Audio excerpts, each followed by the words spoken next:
Faqat qo'lingni olib tez yur. Chitirtasiz. Uf, bizbet kuyovim kelyapti, eshikni yopib olaman, uyda hech kim yo'q deb qaytib ketadi. Nozim! Nozim aka!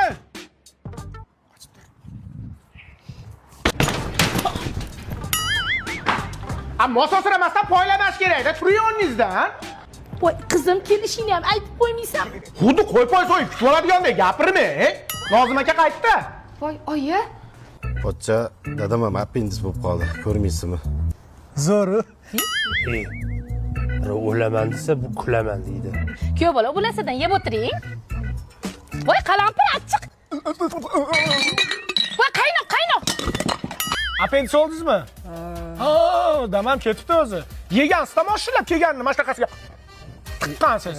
Keyin ichakka axlat tiqilib qolganda, keyin ichaga ham aytgan, "May, ammangni yegan ovqatiga" deganda appendis ko'rgan. Kuyov bola, anchadan beri go'sht yemayapmiz. Ichimiz ham shilinib ketdi. Mana shu qo'yni so'yib bering. Voy, men qondan qo'rqaman. Qanaqa yer tanlagansan? Oyi. Voy. Voy, kuyov, qo'ying. Ey, kuyov bola qayerga olib ketyapsiz? Ha, sizga magazinda go'sht olib beraman, uyga olib ketyapman. Qo'yni joyiga olib borib qo'ying, hamma. Nima qovog'ingizni solyapsiz? Bitta qo'yib bersangiz beribsiz-da kuyovingizga. Kuling, yuzingizni unab turmang, kuling. Unaqa qilmang. Kuling. Voy, unaqa qilmang kuyov bola. Operatsiya joyi ochilib ketadi. Operatsiya joyi ochilib ketdi. Sizlar skoriy chaqiringlar, men qo'yni uyga tashlab kelaman.